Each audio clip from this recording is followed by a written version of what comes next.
Muy buenas noches, bienvenidos a todos. Estamos con el señor Esteban Paz. Nos debíamos esta entrevista y es una gran oportunidad para poder charlar de todo un poco junto a José Carlos Crespo. Te saludo a ti, José Carlos, primero, ¿cómo estás? Joaquín, ¿cómo estás? Buenas noches, gente. Un abrazo, un gusto como siempre que nos acompaña. Y Esteban, que ha accedido a conversar con nosotros de algunas cosas, así que gracias por estos minutos que nos entregas. Sí, Esteban, muchísimas gracias por la oportunidad.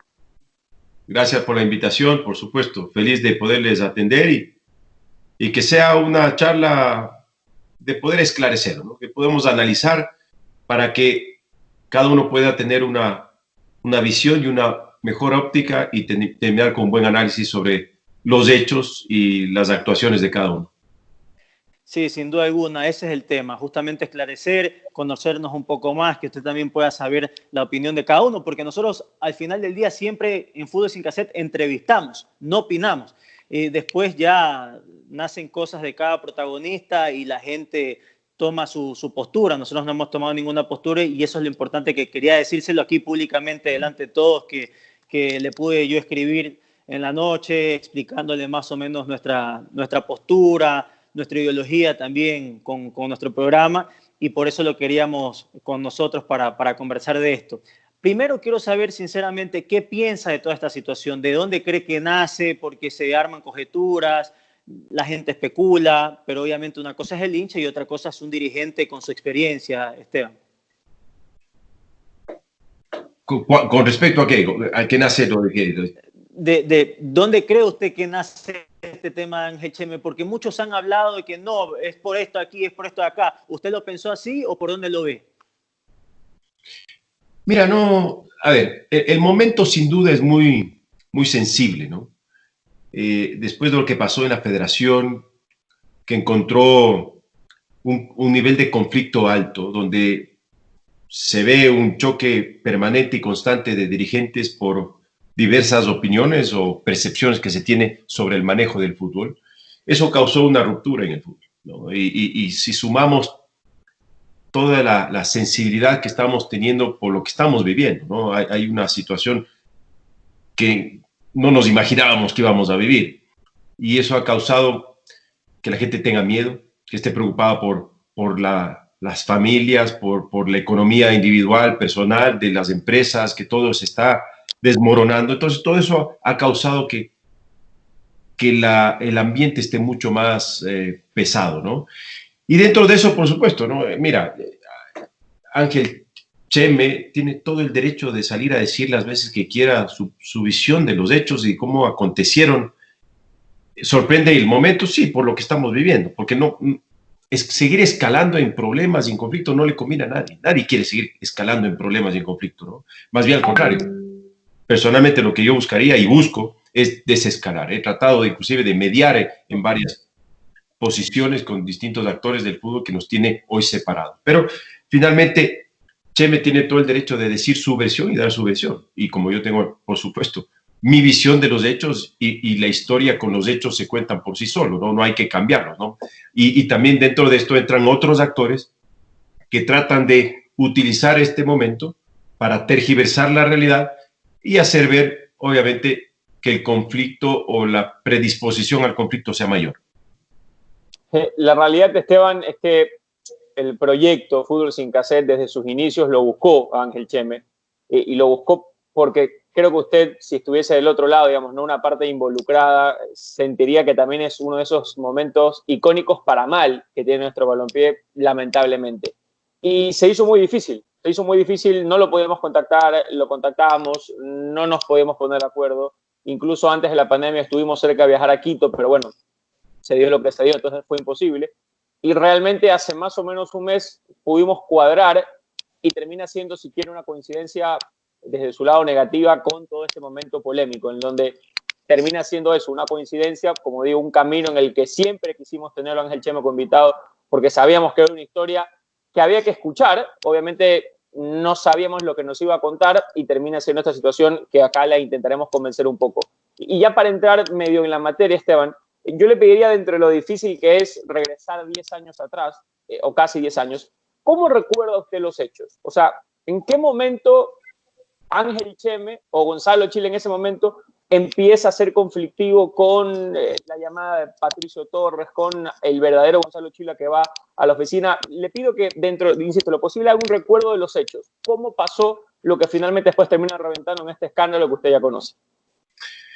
Mira, es que por supuesto que puedo en algún momento dado olvidar ciertas posiciones o ciertas situaciones que se dieron en el medio, ¿no? Pero recuerdo la base fundamental de todo, ¿no? Nosotros fuimos a contratar un jugador que ya tenía una dilatada trayectoria en el fútbol ecuatoriano. No es que llegó a Liga a los 16 años y nosotros fuimos a falsificar los documentos para que venga y sea un jugador con un registro cambiado. Eso no pasó. Nosotros lo que fuimos hablamos con Eduardo Granizo, recuerdo que era creo que 2008-2009, y buscamos contratar a este jugador que nos lo había marcado Edgardo Bauza, ¿no? Un volante de buena proyección por izquierda, y lo contratamos. Y te voy a ser muy transparente y sincero. Pagamos $350,000 a Olmedo, a Eduardo Granizo, más la carta pase de Orlindo Ayoví que pasó al Olmedo, ¿no? Y vino Ángel Cheme, el primer año estuvo bastante bien, funcionó, jugó bien. El muchacho no era complicado, pero no era un referente dentro del plantel tampoco, ¿no? De repente empezó a tener éxito deportivo, ¿no? Y creo que fue en el 2010 que él se comunica con Patricio Torres, ¿no? Y a Patricio le manifiesta que está siendo extorsionado por esta persona. Y Patricio Torres le dice que él tiene que solucionar este problema. Porque si él no soluciona este problema, el resultado va a ser que lo sancionen. Si es que obviamente sale a la luz que él ha falsificado los documentos, porque él negaba hasta ese momento, ¿no? Y ahí es que... ahí lo interrumpo, Esteban, porque es clave para, digamos, contraponer las posturas. Ángel Cheme, en la entrevista realizada por nosotros, no dice lo que siempre Liga manifestó. O sea, él sostiene ahora, por lo menos, que Liga entendió la situación y que él era un adulterador de documentos. O sea, él no clamó inocencia en la entrevista que nos dio a nosotros. Usted asegura que Ángel Cheme dijo, soy inocente, me están extorsionando, esto no es verdad. Mira, ahí quiero ser lo más claro posible y transmitirte tal cual como yo recuerdo. Patricio nos advierte que este problema estaba pasando en comisión de fútbol y que le había dicho que él tiene que resolver este problema. Conmigo te puedo garantizar, yo le puedo encarar y con gusto hacemos las entrevistas que quiera. Conmigo, Cheme, y cuando era Chila, nunca, jamás se entrevistó. Y a mí jamás me dijo, he adulterado el documento o me falsifica, nada. A mí no me dijo absolutamente nada. El otro señor, Chila, conmigo en mi vida le he visto, en mi vida. Sé que a Patricio Torres le abordó este señor en el estadio. Y ahí le había dicho, mira, esta falsificación de documentos, a mí me tienen que dar una plata o si no, creo que aviso a la prensa. Palabras textuales de Patricio, que en ese momento ya lo dijo públicamente. O sea, ustedes ven... En diciembre después dijo. Sí. Claro, Patricio Torres lo dice públicamente. Esto no es competencia nuestra, somos dirigentes, no somos jueces. No trabajo en el registro civil. Esto es competencia de jueces, arreglen ustedes el problema, eso es en fiscalía. Si es que llega a haber una sanción, la responsabilidad es del jugador. No le socapamos al jugador. Le dijimos que si esto él no arregla, él se verá una sanción. Y dicho esto, ahí es que nos enteramos en Comisión de Fútbol cuando Patricio Torres nos advierte de este problema y volvemos a repetir, que solucione el problema, porque si no, si es que un fiscal dictamina que ha usurpado una identidad, se va preso. O no se va preso, pero por lo menos será sancionado en la Federación Ecuatoriana de Fútbol, como así pasó. Entonces, mientras no pesaba una sanción sobre él y no había un dictamen de un juez competente de que había usurpado la identidad de otra persona, él era libre para jugar. No había ningún impedimento legal en ninguna parte para que él no pueda jugar.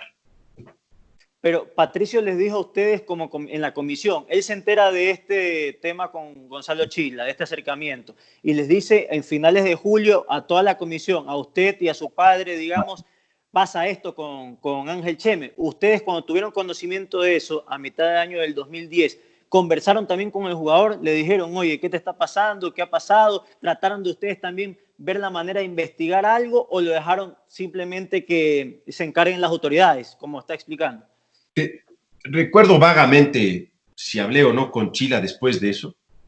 No recuerdo nunca que se sentó en mi oficina Chila o Cheme a decirme ayúdeme o hagamos algo. Nunca, jamás, jamás. Y le puedo encarar las veces que quiera, ¿no? Sé que con Patricio sí tenían varias reuniones para que Patricio trate de ayudarle a este muchacho, no infringiendo la ley, no socapando como se quiere confabular, sino tratando de ayudar. Porque hasta ese momento, de lo que recuerdo, Chila Cheme manifestaba su inocencia y que él iba a arreglar esto.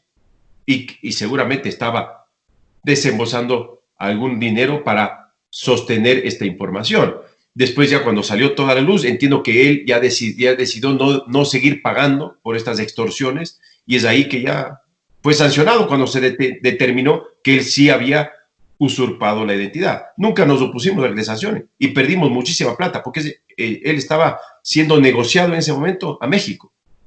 Y no es que nos opusimos, porque ¿sabes qué es lo que hubiera pasado? Si se llegaba a ir a México y ahí comprobaban que era un jugador que había adulterado la identidad, seguramente los mexicanos hubieran demandado a nosotros como liga. Ahora, Esteban, aquí va una pregunta también con opinión. No digo disfrazada porque lo digo abiertamente. Conociendo como nos conocemos en el fútbol ecuatoriano con los problemas que existen en adulteración de documento, identidad, etcétera, ¿no fue una postura demasiado cómoda el decir, bueno, mientras la ley no diga que es esta cosa, él sigue jugando con nosotros? Y pregunto, ahí va después el comentario, 10 años después, si volviese a ocurrir el hecho de que venga alguien y diga, hey, esta es mi cédula y este señor no es quien dice ser, ¿ustedes operarían exactamente igual? Mira, habría que, sí, a ver, tu pregunta es válida, ¿no? Si me preguntas a mí y que se confirmó después que había adulterado la identidad, por supuesto que no lo hubiéramos utilizado, hubiéramos frenado su contrato y perdiendo toda la plata de haber hecho esa inversión inicial. Porque ahí hay un desmérito de imagen, ahí hay un descrédito de imagen. Mira todas las secuelas que estamos viviendo ahora, producto de este caso. Entonces, por supuesto que no hubiéramos ido para adelante. Pero mira los hechos, ¿no? Y vamos a ejemplos, ¿no? El caso de Andy Casquete, un jugador de juveniles de liga, que en el 2015 debutó en un partido final, creo que no me acuerdo contra qué equipo, fue Samaris, ¿no? Jugó 15 minutos de un partido, Andy Casquete, en la primera etapa, que quedamos primero. Sí, resulta que la denuncia, que Andy Casquete no es Andy Casquete, que Andy Casquete no tiene la edad, etcétera, etcétera. Liquidaron a Andy Casquete, lo liquidaron, no volvió a poder jugar más. Psicológicamente se acabó ese muchacho. Y después se comprobó que ese muchacho era Andy Casquete y que el hermano era el que había cambiado su identidad. ¿Te parece eso justo? Nosotros lo entrevistamos. Bueno, Joaquín lo entrevistó en Fútbol Sin Cassette, Andy Casquete, para que vea que estas son entrevistas fuera a veces de coyuntura y de historias que van quedando en el fútbol. Sí, yo lo entrevisté y está el link, y es verdad, y entiendo esa parte. Y el profe Rodríguez a mí me dijo, mira cómo le hicieron un daño a un muchacho que sí estaba legal. En cambio, otros casos que no. Y entendemos eso porque, miren, se le filtró al Nacional un colombiano. Es verdad que en primera son pocos los casos, son los pocos casos públicos, pero en las juveniles, en las formativas, a todos los equipos se le ha pasado uno. Y yo entiendo esa parte porque viene con el registro civil, viene con la asociación, viene con la Federación Ecuatoriana de Fútbol y ya le llega al club y son situaciones que se escapan. Pero yo quería volver, Esteban, si me lo permite, en esa negociación, porque esta es otra cosa que se quieren coger algunos. Algunos piensan o dicen, pero con 3 millones de dólares cualquiera lo va a querer tapar, ¿no? Y yo por eso le digo, esos 3 millones, esa negociación con el América, ¿cuándo comienza? ¿Cuándo ya terminan de decirle ustedes al América no se va a poder? ¿Cómo fue eso ahí? Tendría que traer a Patricio Torres a esta mesa de discusión. No me acuerdo. Ahora, te puedo garantizar, nadie quiso taparle. A él lo que se le dijo es, mira, tienes que arreglar tu problema. Seguramente debimos haber sido más duros como dice José Carlos. Bueno, sí, ¿sabes qué? Vamos a investigarte y nosotros te vamos a ayudar a que la investigación concluya lo antes posible. A lo mejor podríamos haber hecho eso, ¿no? Pero, vuelvo y repito, no era el primer caso que se vivía en el fútbol ecuatoriano y tampoco en liga, porque en divisiones formativas nos han llegado y tratamos de filtrar, porque el pagar por un jugador en divisiones formativas que tiene una ventaja competitiva porque tiene mayor edad, mayor corpulencia, es hacerte un daño a ti mismo, porque estás pagando por algo que después se nivela y no va a funcionar. Pero hay estas mafias y estos entrenadores que te venden estos mega jugadores que resulta que son pasados de edad y cuando se equilibran las edades, ¿quién termina perdiendo? ¿Quién termina haciéndose el daño? Nosotros como instituciones. Entonces, por supuesto que nosotros no vamos a querer privilegiar cambios de edades en formativas, ¿no? Y hemos tratado de hacer filtros de ahí. Y creo que el registro civil está ayudando mucho a hacer esos filtros. Pero te vuelvo a repetir, no era el primer caso. Era difícil entrar en una secuencia de poder ayudar a este muchacho, porque en gran medida, a ver, el fair play deportivo no podemos dejar de reconocer que se jugó, y se jugó con una persona de la edad que sea en fútbol profesional. Lo que estamos viendo es que él cambió y falsificó su documentación al inicio de su carrera para tener esta ventaja deportiva, competitiva. ¿Por qué? Por tener una oportunidad, porque no son gente, les manipulan. ¿Les manipulan para qué? Para que se gane plata a alguien a costa de ellos. Y la falta de oportunidades, la falta de cultura, la falta de educación hace que estos niños y estos muchachos caigan en esas redes, ¿no? Ahora, está claro, Esteban, que este caso es distinto a la mayoría, incluido el casquete que usted citaba, porque no es lo mismo cuando hay un chico de 18 a 20 años, pasa ciertos filtros porque es algo sencillo y revienta. Es decir, ustedes acogieron a un chico, nunca nadie les avisó, pasó, pues se tendrá que ir. Entendemos todos que cuando hay este acercamiento del verdadero Gonzalo Chila, hay una situación distinta, porque para bien o para mal, y dentro de las dudas razonables, Liga termina conociendo algo que en ese rato tal vez desconocía, pero que finalmente termina confirmándose. Entonces, el verdadero entredicho de Liga y por qué quedó o queda mal parado, la imagen desgastada, como uno lo quiera colocar, es que el verdadero Gonzalo Chila se acercó y contó. Algo que usted nos dice en ese momento no creyeron porque el jugador sostenía que era inocente. Ahora, nuevamente la pregunta disfrazada de opinión. Vengo yo a mis 29 casi años y van a mi trabajo y me dicen, oye, que José Carlos Crespo no es José Carlos Crespo, es tal. Yo no tengo nada que arreglar. Es decir, yo le diré a mi jefe, señor, eso es mentira. Así que casi que, o llame a la policía y lléveselo, porque eso no es verdad. ¿Qué tenía que arreglar Gonzalo Chila? O sea, o en este caso Ángel Cheme. ¿Qué se arregla cuando alguien viene a decir, no, es que yo soy él o no soy él? Porque eso también a mí me llama la atención. Es decir, ¿en qué momento Patricio Torres, y disculpas a Patricio si ve esto porque no está ahí y me parece que es injusto, pero bueno, se da la coyuntura. ¿Qué es lo que se tiene que arreglar cuando a los 29, 27, 28 años viene alguien y dice, no, es que tú no eres tú y yo soy yo? En mi caso digo, estás loco, venga policía. ¿Qué se tenía que arreglar y cómo se lo ayudaba? Entiendo que él lo que no, discúlpame, todas son conjeturas mías, producto de respuestas que se llegaban a la comisión de fútbol, porque vuelvo y repito, insisto, y me puedo encarar las veces que quieran con Cheme, nunca me reuní con Cheme, jamás, y con el otro señor peor, ni lo conozco. ¿Y su padre, usted ha podido conversar con su padre este tema en estos días? Porque él menciona a Rodrigo. Menciona a mi padre, te digo la verdad, mi padre no se acuerda muy bien del tema, pero se acuerda que Patricio Torres nos comunicaba permanentemente qué es lo que pasaba. Y nos comentaba que este señor lo que buscaba era plata, lo que buscaba era extorsionar al jugador de alguna manera para difamarlo. Y que Patricio Torres se había molestado y por eso, pero inclusive hay entrevistas a Patricio Torres que lo acepta, que ha hablado con las dos personas, que acepta que había esta extorsión, Sí, que acepta.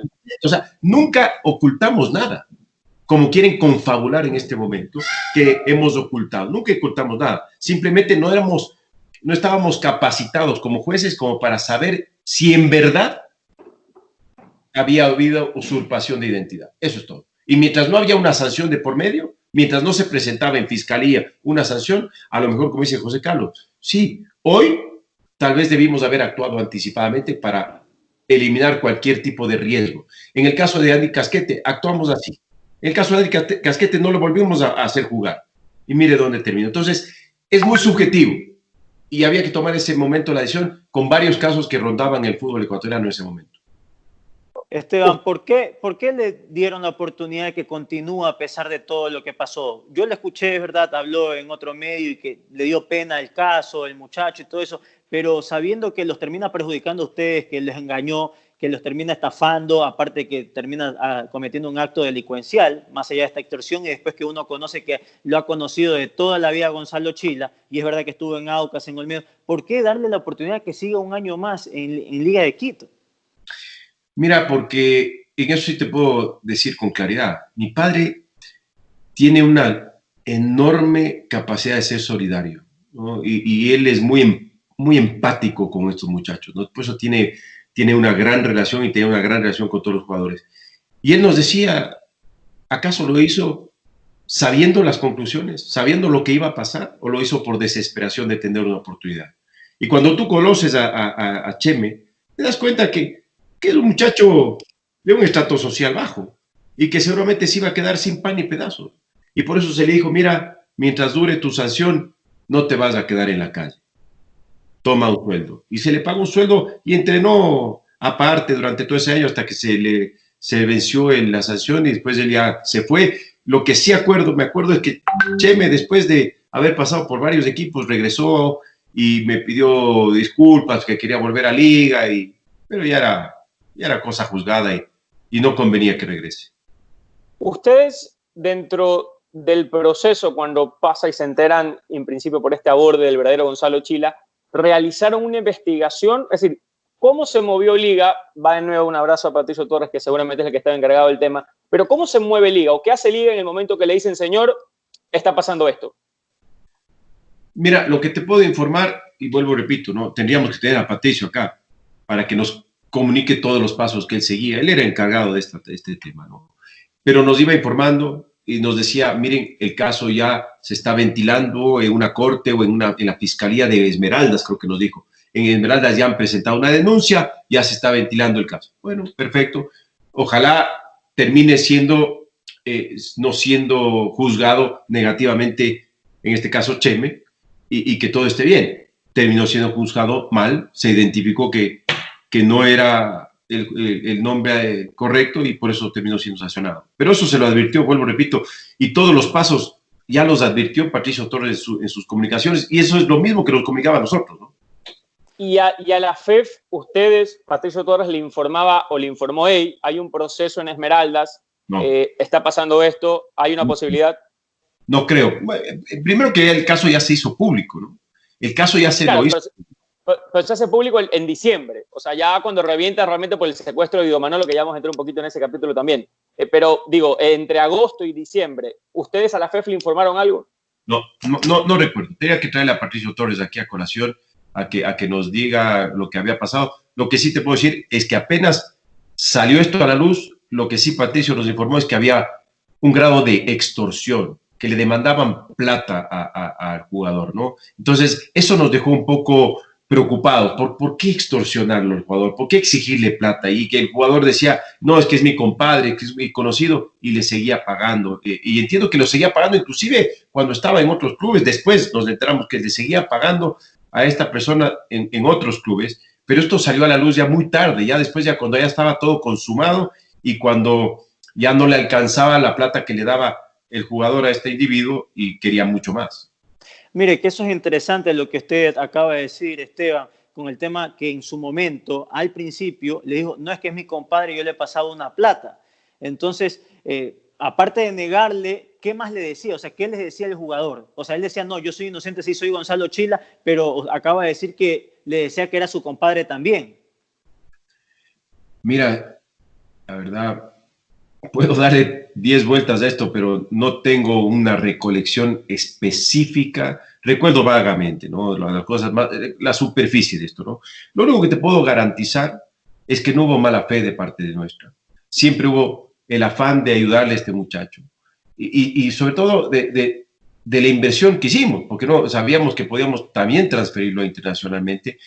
Después ya cuando se iba viendo que iba escalando el problema, que ya era muy poco probable que sea inocente. Creo que ya cayó por su peso en la sanción y nosotros dejamos que la comisión disciplinaria actúe de oficio, ¿no? Y ese 2010 entre medio de la final, porque fue en la ida juega, hablando en la final contra Emelec, que ahí es que termina de explotar. Juega en la ida y en la vuelta ustedes deciden, mejor no lo pongamos. ¿Cómo fue ese medio en esa semana? ¿Se acuerda? Porque Patricio Torres hay que declara que tuvo el contacto en agosto.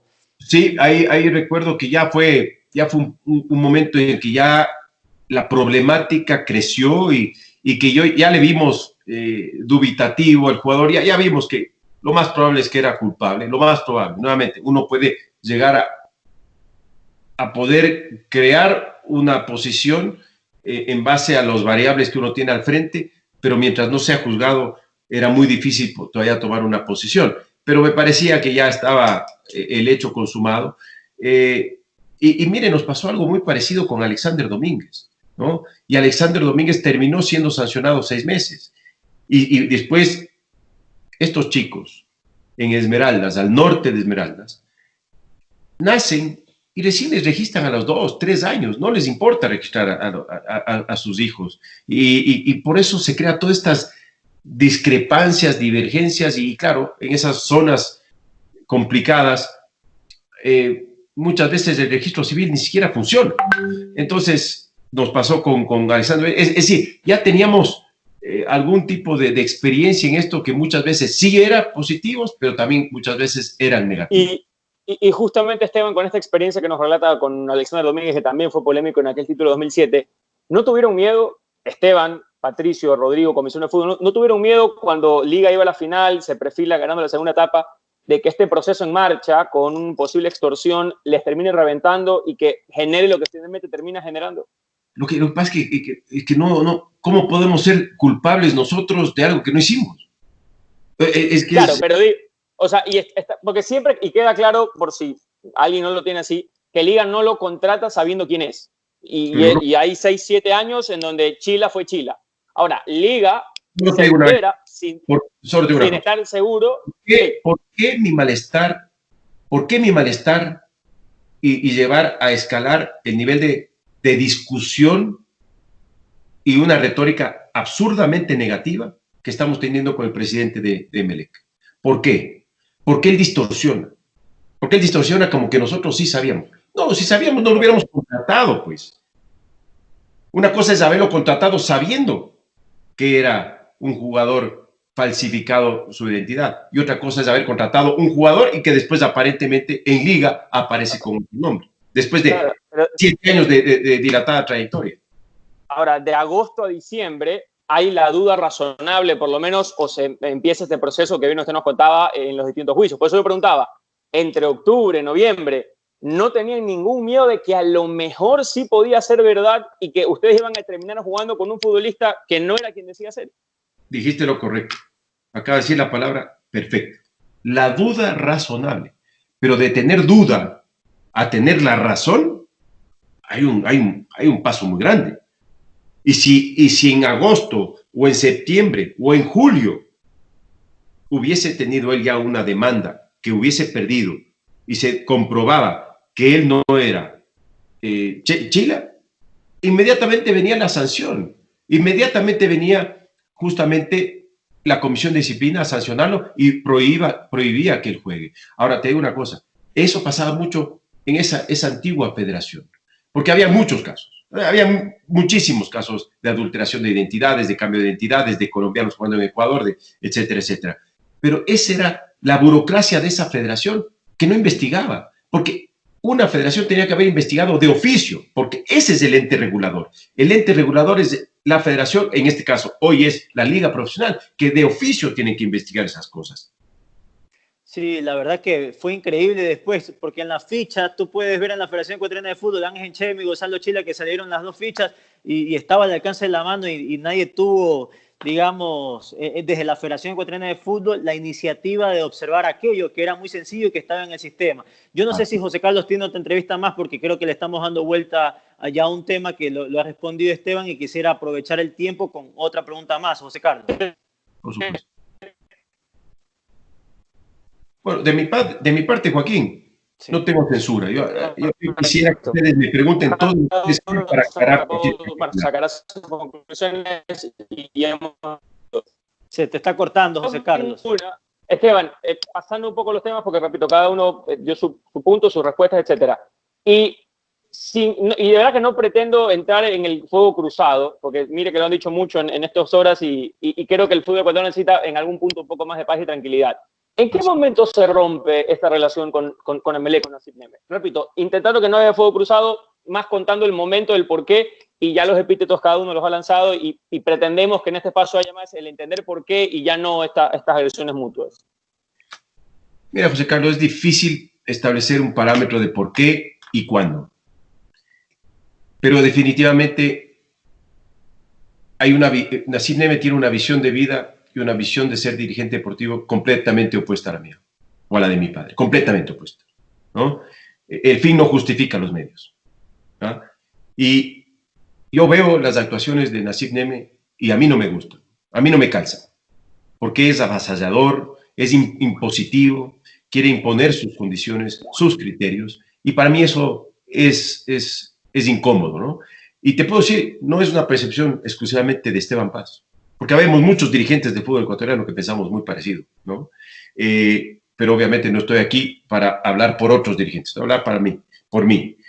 Y dentro de ese espectro, te puedo decir que yo ya me canso de escuchar esta retórica que tiene Nasib Neme, que le gusta hablar bonito y encontrando palabras encontradas y hablando de Freud y todo eso, para hacernos creer que tiene un manejo de la psicología espectacular. Lo que no le puedo tolerar es que pretenda faltarme el respeto a mí, a mi padre y a mi institución. Y sobre todo tergiversando. Porque cuando yo me equivoco, aquí estoy, pecho a las balas, y si yo me equivoco, soy el primero en admitirlo. Pero que no me venga a mí a querer dar lecciones después de lo que él ha construido en el fútbol ecuatoriano, que no es positivo, que no es nada positivo. Porque a su haber, así como a mí me pueden tildar de Chila HM, de Byron, ¿cómo se llama? Tenorio, no, ¿cómo es el árbitro? Moreno. Byron Moreno, entonces cosas, y podemos de aquí quedarnos, invitarle a Byron Moreno ahí a discutir por qué pitó más minutos, etcétera, etcétera. Mira, él también tiene páginas oscuras en el fútbol ecuatoriano, como lo de Alex Bolaños en la final con Barcelona, como lo que pasó con el paraguayo. Pero esa de Bolaños y son construcciones que se van dando igual. Es distinta a otras que si quiere igual lo puede dar. Lo mismo que Byron Moreno, lo mismo, son construcciones de acuerdo. que empezamos a manchar las hojas de vida de la persona. Y empezamos a tener la final de Delfín con el paraguayo y Eduardo Díaz, el empresario, y Sanguinetti refiriéndose a él y lo que pasó con la América. Entonces, mira, a lo que voy es, sinceramente, vemos la vida de forma absolutamente distinta. Y dentro de eso, yo he tratado de mantener un poquito de pautas y de respeto, pero cuando ya se desborda, tampoco voy a permitir que se nos falte el respeto, ¿no? Entonces, ¿es el peor momento para entrar en conflicto? Sí, lo acepto. Qué lástima que estamos en este momento de conflicto y de choque, lo acepto y que no es nada cómodo. Pero, lamentablemente, en la vida también uno tiene que no solo parecer, sino tiene que ser respetuoso de quien ha sido parte de la historia de Liga y de lo que significa Liga como institución para este país. No sé si quieras seguir con Neme porque tengo otra pregunta de otra cosa, José Carlos. Perfecto, Esteban. También yo quisiera preguntarle, y esto más que nada aclararlo, porque a partir de que reprogramaron, los oficiales que reprogramaron la entrevista de Ángel Cheme en DirecTV, usted sabe cómo es esto de los hinchas Emelec Barcelona versus Liga y especulan un montón de cosas. Y le quiero preguntar, que se lo preguntó también Diego Arcos el día de hoy. ¿Existen presiones? ¿Hubo una presión de parte de Liga, de usted, para que no salga esto de aquí? ¿En dónde? De la entrevista de Ángel Cheme en DirecTV. En lo absoluto. O sea, es decir, pero sí ya salió, creo que su entrevista sí salió al aire. En su momento hubo una reprogramación, hubo unos avances que son los que, bueno, han sido bastante públicos. Finalmente la nota saldrá, seguirá escalando la información y las conjeturas. No me da la menor importancia y no le voy a estar llamando a nadie de DirecTV a decirle pase, no pase, censura. para nada, ¿no? Y lo hablé con Diego ahora, ¿no? No sé quién decide en DirecTV, no tengo la menor idea quién decide y tampoco va a estar llamando a DirecTV para que no pase el programa de ustedes, ¿no? Sí, sí, yo eso quería más que nada aclararlo. Usted ya me lo dijo a mí, se lo dijo a Diego, pero quería en este espacio por nuestros seguidores, digamos, vayan a pensar mal y nosotros no somos especular ni andar opinando, ni andar sacando ahí conjeturas. Era eso ahí, Esteban. Sí quisiéramos aprovechar también la presencia suya para hacer otro tipo de preguntas. No podemos hacer un fútbol sin cassette especial, que eso vamos a tener la cuenta pendiente para otro día. Lo busqué hace un mes y sabe que estaba nuestro interés porque tiene mucha historia, o sea, mucha historia dentro de Liga de Quito, desde los 90, esa parte final, títulos. Dígame una cosa, José Sí. Carlos, dígame una cosa. Sí. ¿Es clásico o no es clásico Barcelona Liga? Buena, yo creo que... Usted ya dijo que no, usted ya dijo que no. Yo le soy sincero, para mí, ese partido en Casablanca tiene todos los tintes de clásico. El morbo que se genera en Casablanca, de parte y parte, de uno aguantar un invicto y el otro queriendo romperlo, le da todo el entorno para llamarlo clásico. Ahorita me van a pegar a mí los de acá, pero yo pienso así. Y José Carlos, ¿qué opina? Yo creo que se ha ido construyendo por diversos factores, algunos positivos y otros no tanto, una rivalidad increciendo. Y de aquí a 20, 25 años habrán algunas generaciones que le darán mayor importancia al partido de la que ya la tiene hoy. Así que para mí también tiene todos los argumentos en convertirse en. Dicho todo lo anterior, el clásico del astillero para el hincha de Barcelona y para el hincha de Melec siempre va a ser el partido top. Esto no significa que no haya otros que escalen, como para mí es el Barcelona Liga. Coincido plenamente, ¿no? Para mí es un partido con una rivalidad enorme, ¿no? Hay una rivalidad porque son dos hinchadas fuertes. Barcelona tiene más hinchada, por supuesto que sí. Liga tiene copas internacionales. Entonces, ese morbo ha ido creciendo y ha ido esa rivalidad que se tiene, sobre todo en Casablanca, del invicto, que es muy jodido para los dos equipos, ¿no? Para sí. Los dos equipos. No te puedo decir que el partido, le decía eso a Javier Salem el otro día, ¿no? El día del partido contra Barcelona, el rato que pitan el penal para que Alemán lo cobre, por favor, dije, me meto a la suite, olvídate, ya voy a ver cómo me van a insultar la mitad de los hinchas de Liga y la otra mitad me va a reinsultar. Dije, la verdad, se acabó el invicto. Bueno, ya se acabó. Cuando de repente falla, veo que mi esposa, mis hijos saltaban, me regresó el alma al cuerpo, ¿no? Y después no se diga, cuando mete el gol, Guerra, ya, bueno, casi me boto para abajo. La verdad, fue increíble. Yo tengo una hipótesis, Esteban, y ya contar un poco la parte final de la charla. Aquel partido del 2002, cuando usted vuelve al estadio por todo lo que había pasado, el gol de Diego Ayala, que lo ganan sobre el final, yo creo que ese partido, por un Barcelona que metió muchísima gente, que lo jugó muy bien, que no lo puede ganar, más Byron inmediatamente, más Liguilla 2002 con ese gol anulado, ese año y ese partido con Diego Ayala termina generando mucho de lo que después pasa. Y luego la Copa Libertadores, ya, lo que conocemos. Pero para mí ese año y ese partido puntual son un poco el abono a estas plantas que terminan germinando y que, bueno, hoy da la escalada que yo creo tiene. A ver, recuerdo un poco ese partido porque fue un día muy complicado para mí. Recuerdo el gol, recuerdo haber llegado al camerino y los jugadores dedicarme el partido. Alex Escobar me dio una camiseta que decía va por ti, Esteban.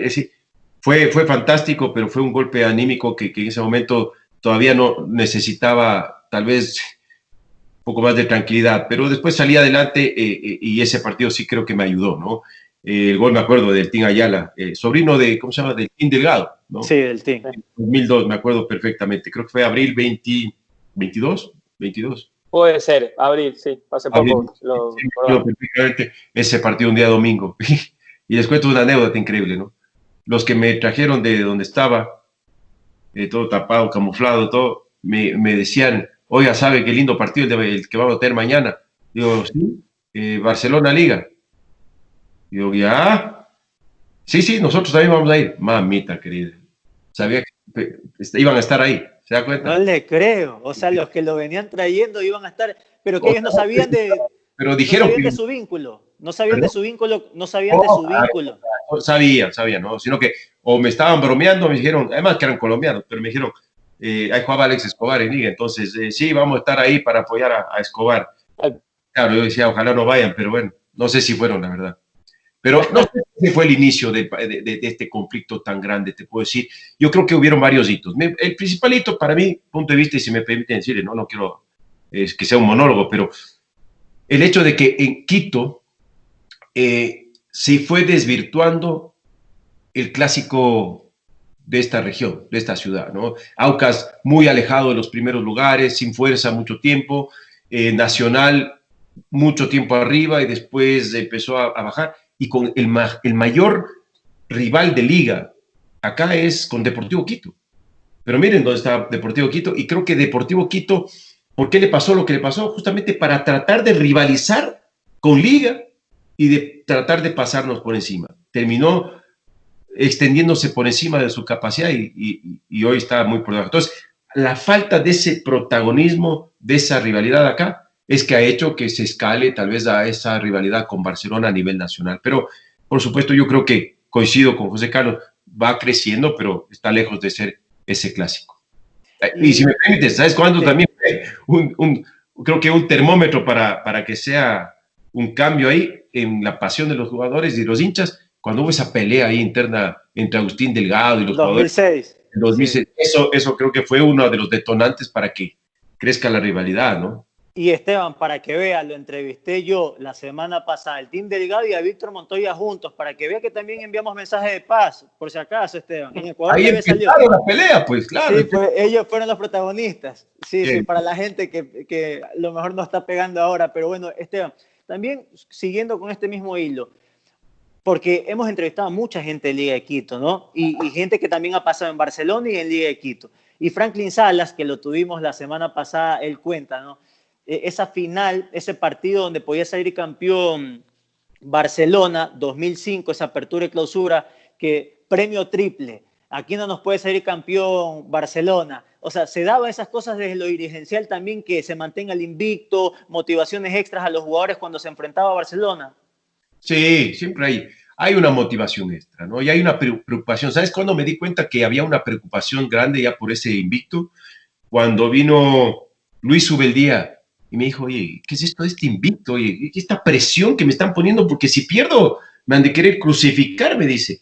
Entonces ahí me empecé a dar cuenta, esto del invicto empezó a afectar a los jugadores, ¿no? Y a los técnicos, más que a los jugadores, porque los jugadores sí se motivan, Juan, a los técnicos, porque no quieren ser el primer técnico que pierde el partido. Y fue pasando de mano en mano a los técnicos hasta llegar a Pablo, y Pablo tampoco es que le encanta jugar el partido contra Barcelona porque no quiere ser el primer técnico en perder ese invicto, ¿no? Entonces, es una presión, por supuesto, de lado y lado, ¿no? Y Esteban, justamente hablando de ese invicto y que ahorita lo tiene Pablo, ese partido contra Boca Juniors, que también lo hablamos con Franklin, y ahora con el Sao Paulo, pero Boca Juniors principalmente, ¿no cree que a lo mejor debían dejar de lado ese tema del invicto y apostar todo, porque tenían todo para llegar lejos de la Copa Libertadores? Sí, lo que tú dices es verdad, y ese es el análisis que después Pablo me lo hizo. Me dijo, mira, el equipo tuvo un desgaste tan grande, no tanto físico, mental, de jugar contra Barcelona, porque ganamos ese partido con Antonio. Y con un hombre menos.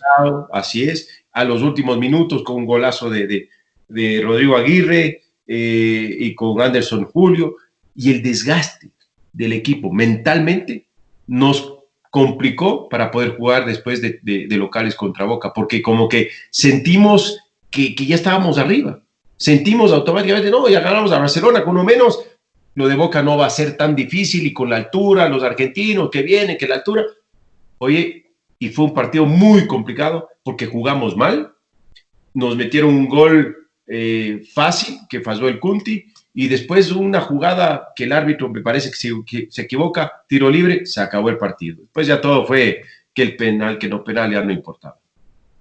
Esteban, yo creo que si seguimos nos comemos la edición que se vendrá en algún momento, así que hay que guardar un poco las balas. Gracias por esta oportunidad, gracias por los minutos. Va de nuevo, nosotros hacemos preguntas, cada uno saca sus conclusiones y nos terminamos metiendo al final con esta charla de los lindos duelos que también se han convertido este Barcelona-Melec. Gracias y nos vemos en cualquier momento. Yo puedo decir una después, Esteban. Sí, la última. Entiendo que hoy es muy difícil, Esteban, y me imagino que esa se la deben haber preguntado 1000 veces por este mensaje de paz. pero ¿cree que en algún futuro haya la forma de llegar a un acuerdo, a una especie de paz, de pacto con Nasib Neme? Mira, vuelvo y repito, vemos la vida muy distinta, muy distinta. Y dentro de eso, mira, poder llegar a desescalar este problema, sí, por supuesto, debe haber algún nivel de que podamos conducir nuestras diligencias con respeto, ¿no? Eso sí se puede dar y se debería dar. De momento todo está un poco convulsionado y las cosas no están funcionando adecuadamente, ¿no? Son dimes y diretes con el uno, con el otro, por acá, por acá.